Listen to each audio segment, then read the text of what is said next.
नमस्कार दोस्तों, मैं अंशुल जैन आप सभी का अंशुल जैन ऑनलाइन क्लासेस में एक बार फिर से स्वागत करता हूं। आज हम सभी रसायन का एक महत्वपूर्ण टॉपिक हाइड्रोकार्बन के MCQ क्वेश्चन देखने वाले हैं कि कैसे इन सब क्वेश्चंस को हमको सॉल्व करना है, ठीक है, और कैसे आगे हम लोगों को इन सब क्वेश्चन से अच्छे क्वेश्चन से डील करनी है। तो इसके लिए हमारे चैनल से लास्ट तक बने रहिएगा और अगर वीडियो अच्छा लगता है तो वीडियो को लाइक और अपने दोस्तों के साथ शेयर कीजिए, जिससे ज़्यादा से ज़्यादा लोगों तक ये वीडियो पहुंच सके। तो चलिए आज का लेक्चर स्टार्ट करते हैं, लेकिन उसके पहले जो हमारे चैनल से नए जुड़ रहे हैं हमारा चैनल को सब्सक्राइब कर लीजिए। वहीं पर आपको एक लाल कलर में सब्सक्राइब का बटन दिख रहा होगा, उस पर क्लिक कीजिएगा और बाजू में एक घंटी दिख रही होगी बेल आइकॉन, उस पर क्लिक कर दीजिएगा, जिससे आप लोगों तक नोटिफिकेशन पहुंचते रहेंगे। समय समय पर जब भी हम वीडियो डालेंगे आपको नोटिफिकेशन मिल जाएगा, जिससे आप अपनी तैयारियां बड़े ही अच्छे ढंग से कर सकते हैं। तो चलिए आज का लेक्चर हम स्टार्ट करते हैं और देखते हैं MCQ क्वेश्चंस। पिछली बार मैंने ये कुछ क्वेश्चन दिए हुए थे और बोला था कि अगले इस पे बात करेंगे। तो देख लेते हैं। सबसे पहला तो आप जानते हैं कि जो सबसे लंबा कार्बन श्रृंखला हो उसको क्या करते हैं, हम चुनते हैं। तो 1 2 3 4 5 6 और 7, ठीक है। तो 7 जिसमें है तो 7 के हिसाब से आपको सबसे पहला तो ये पता चलेगा कि ये हेक्टेन है, ठीक है। अब उसके बाद देखते हैं तो आपको दिखेगा 2 और 2 पे पहला और दूसरा, ठीक है। वैसे ही 5 पे और एक, 5 पे ये ऊपर वाला एक हो गया है ना, और ये नीचे ये बाजू वाला क्या हो गया, ये 2, ठीक है। ये 2 जुड़े हुए हैं तो आपका क्या हो जाएगा। और आप देख रहे हैं गौर से कि इसमें सब में क्या जुड़ा हुआ है, CH3 मतलब मेथिल जुड़ा हुआ है, ठीक है। क्या जुड़ा हुआ है, मेथिल जुड़ा हुआ है। तो 2 2, ठीक है। फिर 5 5, 2 2 5 5 टेट्रा, 4 के लिए क्या यूज़ करते हैं, टेट्रा बताया था मैंने। 2 के लिए डाई, 3 के लिए ट्राई और 4 के लिए टेट्रा। तो 4 हो गया, तो 4 तो मतलब टेट्रा।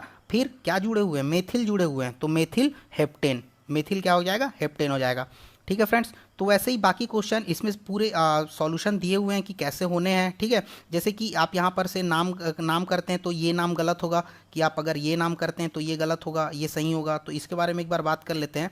जैसे कि एक कार्बन श्रृंखला दी हुई है, ठीक है। अब इसमें क्या है, आपने नामकरण किया है यहाँ से ऐसा करते हुए, ये नामकरण किया, 8 आ रहे हैं, ठीक है। तो अब आपको देना किधर से है नंबर। तो फ्रेंड्स मैंने बताया था कि जब ये 8 ऐसा आ रहा है तो या तो आप यहाँ से 1 2 3 दे सकते हैं या तो यहाँ से दे सकते हैं। तो वो कैसे देना है अपने को कि सबसे ज़्यादा पास जो है पार्श्व श्रृंखला कौन सी पड़ेगी, सबसे ज़्यादा पास जो है पार्श्व श्रृंखला कौन सी पड़ेगी। तो आप देख रहे हैं कि जैसे कि यहाँ पे 1 2 और तीसरे पे आने के बाद यहाँ पर एक पार्श्व पड़ जा रहा है, ठीक है। ये CH3 क्या हो जा रहा है, एक पार्श्व पड़ जा रहा है, मतलब कि उसका शाखा पड़ जा रहा है। लेकिन अगर इधर से देते हैं आप तो इधर से आने पे चौथे पे पड़ रहा है, इसका मतलब किधर से नंबरिंग देना है, इधर से। तो ये पहला वाला ये तो गलत हो गया, ठीक है। तो आपका ये सही होगा, 1 2 3 4 5 6 7 और 8। अब देखेंगे 3 पे एक मेथिल जुड़ा है, 2 पे 2 मेथिल जुड़े हुए हैं, ठीक है। 2 पे 2 मेथिल और इसमें तो एथिल भी जुड़ा हुआ है, सॉरी फ्रेंड। तो ये 5 में क्या जुड़ा हुआ है, देखिए CH2 CH3, तो ये दोनों मिलकर C2H5 मतलब क्या हो जाएगा, एथिल हो जाएगा, ठीक है। 5 पे एथिल जुड़ा हुआ है और 5 पे ही ऊपर में मेथिल भी जुड़ा हुआ है। तो सबसे पहले मेथिल वाला देख लेते हैं। तो 3, ठीक है, फिर 5, क्या 3 और 5, ठीक है, ये हो जाएगा। तो फ्रेंड्स देखिए क्या है कि ये एथिल एक है, ठीक है। तो एथिल जो बड़े होते हैं उनको क्या किया जाता है, पहले लिखा जाता है। जैसे कि आपने पढ़ा था मेथेन CH4, फिर मेथेन एथेन, ठीक है, फिर प्रोपेन ब्यूटेन हेक्सेन हेप्टेन, ये सब पढ़ा था। तो इनके सब के हिसाब से मेथिल एथिल ये सब आता है। तो जो जितना बड़ा होता है उसको सबसे पहले क्या कीजिए, सबसे पहले लिख दीजिए। जैसे कि एथिल, मान लीजिए यहाँ पे प्रोपिल एक और CH2 जुड़ा होता तो ये क्या हो जाता, प्रोपिल। तो प्रोपिल को पहले लिखेंगे, देन एथिल लिखेंगे, देन क्या लिखेंगे, मेथिल लिखेंगे, ठीक है। तो वैसे ही सबसे पहले एथिल लिखेंगे। तो एथिल किस में जुड़ा हुआ, 5 में, तो 5 एथिल। फिर 5 पे ही और कितने पे, 3 पे, तो 3 और 5, 3,5, फिर क्या डाई, दो दो हैं तो डाई, और फिर ये क्या हो जाएगा, मेथिल, और फिर ये कितने हैं, 8 हैं तो ऑक्टेन, ठीक है फ्रेंड्स। तो ऐसे क्या है, आप और भी नीचे मैंने दिए हुए थे तो ये सब आप बना सकते हैं, ये इसमें सॉल्यूशन दिया हुआ है तो आपको दिक्कत नहीं होगी। मैं आपको ये बता देता हूँ कि अगर मान लीजिए ये जो CH3 है जिसका हमने अभी नामकरण किया था, इस CH3 सबसे पहला ही क्वेश्चन, तो ये CH3 की जगह हमने लगा दिया OH, ठीक है। CH3 की जगह का हमने क्या लगा दिया, OH, ठीक है। तो अब इसका जो है नामकरण करना है, तो अब नामकरण कैसे करेंगे। तो अभी भी नामकरण कैसा होगा कि पहले तो आप क्या लिखेंगे, एक, ये आपका 2 पे क्या हो गया, 2 पे मेथिल हो गया, ठीक है। फिर उसके बाद किस पे हो गया, 5 पे एक और कितना हो गया, 2 मेथिल हो गया। तो यहाँ से 1 2 कट जाएगा ये, ठीक है, 1 2 क्या हो जाएगा, कट जाएगा। एक मिनट, यहाँ पर OH हो गया, ठीक है। ये सामने वाला 2 ये तो कट जाएगा, 2 5 5, ये टेट्रा था, ये क्या हो जाएगा ट्राई। क्यों? क्योंकि 1 2 और 3 मेथिल आ रहे हैं, ठीक है। ये तो OH है तो ये ट्राई मेथिल हो जाएगा, ठीक है। फिर हेप्टेन है, उसके साथ में OH लगा हुआ है, तो OH कितने नंबर पे लगा है? 2 पे लगा है। OH कितने पे लगा है? 2 पे। तो इसका नाम क्या हो जाएगा? ये इसका नाम हो जाएगा फ्रेंड्स, ये हो जाएगा 2 फिर 5 5 है ना। फिर उसके बाद ट्राई, उसके बाद ट्राई मेथिल में सॉरी फ्रेंड्स मेथिल, ठीक है, ट्राई मेथिल। फिर कितने पे लगा है? 2, ठीक है, कितने पे? 2। फिर उसके बाद आप सीधा हेप्टेनॉल कर सकते हैं। क्या कर सकते हैं? 2 हेप्टेनॉल। क्यों? क्योंकि आखिरी में जैसे ही OH लगा रहता है तो आप जानते हैं क्या लगाते हैं उसके पीछे में, ऑल लगाते हैं, तो ये क्या हो जाएगा? 2 हेप्टेनॉल हो जाएगा।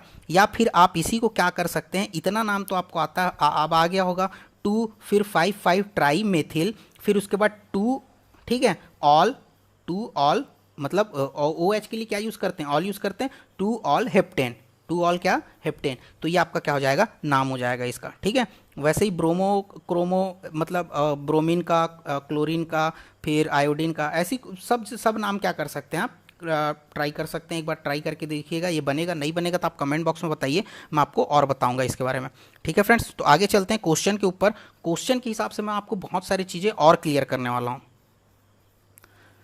तो फ्रेंड्स ये ऑर्गेनिक केमिस्ट्री, ठीक है, कार्बनिक रसायन, इसके क्वेश्चन है और इसमें हाइड्रोकार्बन मिक्स है, ठीक है।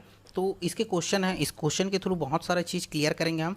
तो प्रयोगशाला में संश्लेषित किया गया पहला कार्बनिक यौगिक है।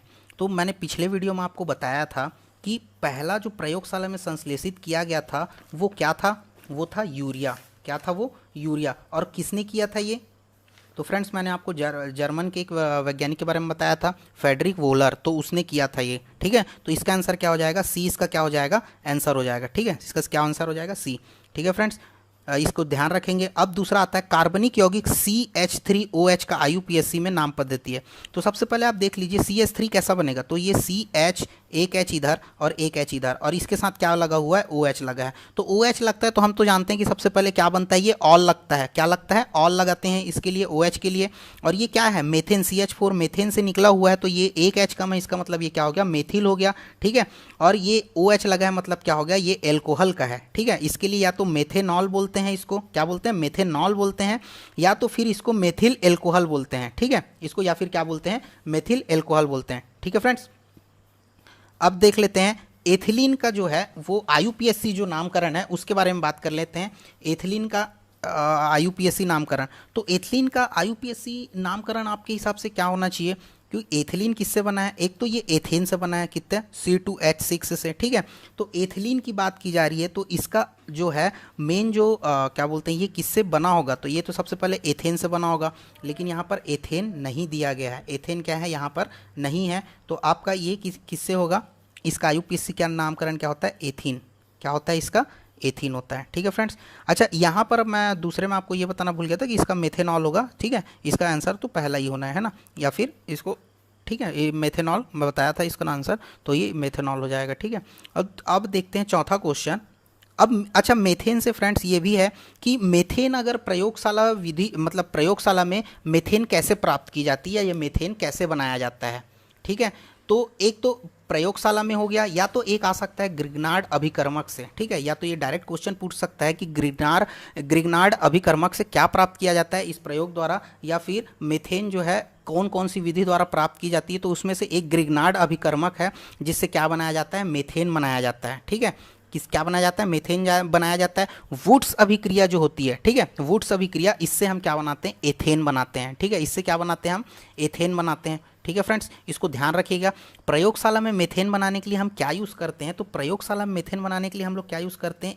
Al, ठीक है, Al4C3, इसको आप नोट कर लीजिए, प्लस 12H2O, ठीक है, प्लस क्या करते हैं? 12H2O। तो इससे क्या निकलता है? इससे निकलता है हमारा 3CH4, ठीक है, 3CH4 प्लस 4Al, ठीक, और फिर OH, और ये हो जाता है इसका थ्राइस, ठीक है। तो इसको आप नोट कर लीजिए, ये प्रयोगशाला में बनाने वाला था जो अभी मैंने बताया आपको, ठीक है फ्रेंड्स। अब आगे देख लेते हैं। और एथिलीन का IUPAC नाम क्या है? एथीन है, ठीक है। IUPAC नाम क्या है? इसको सिंपल से एथीन बोल देते हैं, ठीक। अगला क्वेश्चन देखते हैं, एसिटिलीन का IUPAC नाम क्या है? एसिटिलीन का, ठीक है फ्रेंड्स। तो एसिटिलीन का अगर IUPAC नामकरण पूछा जाए तो वो क्या होता है, एथाइन। ठीक है, सॉरी फ्रेंड्स, इसमें जो है यहाँ पर A B, ये V हो गया है, यहाँ पर CD है, तो ये क्या हो जाता है आपका एथाइन होता है। ठीक है फ्रेंड्स, इसको मैं 1 मिनट करेक्ट कर लेता हूँ। तो फ्रेंड्स ये जो है इथाइन लिखा हुआ है, वैसे इसको एक्चुअल में एथाइन लिखते हैं। ठीक है, एथाइन लिखते हैं, ये इथाइन लिखा हुआ है। ठीक है फ्रेंड्स, ये इसका है नाम है। तो ये एक्चुअल में आया कैसे है, तो ये एथेन से ही आया है, H2C मतलब C2H6 से, और इसका जो होता है ये क्या हो जाता है, C2H5 होता है। ठीक है, क्या हो जाता है, C2H5। इसी को एसिटिलीन बोलते हैं। ठीक है, इसी को क्या बोलते हैं, एसिटिलीन, और इसी को क्या बोलते हैं, एथाइन बोलते हैं।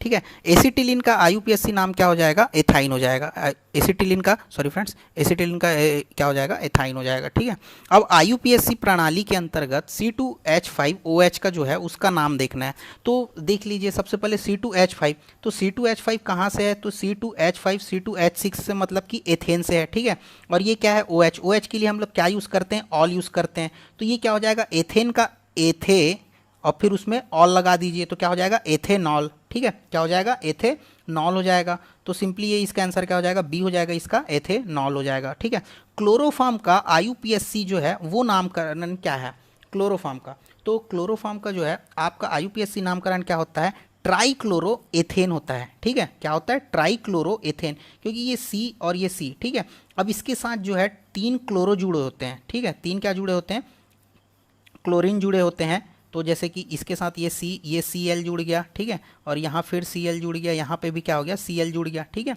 अब ये जो Cl जुड़ गया इस C के साथ, तो ये ट्राईक्लोरो हो गए, 3 क्लोरीन जुड़ गए हैं, और कार्बन श्रृंखला के हिसाब से 1 और 2 हो जाएंगे। ठीक है, और ये क्या हो जाएगा, 1 और 2 कार्बन, तो उसके लिए क्या यूज़ करते हैं, एथेन यूज़ करते हैं। तो इसका आंसर क्या हो जाएगा, ट्राईक्लोरो एथेन। ठीक है, अब क्लोरल, ठीक है, क्लोरल का IUPAC नाम है। तो क्लोरल का IUPAC जो नाम है फ्रेंड्स वो है ट्राईक्लोरो एथेनॉल है।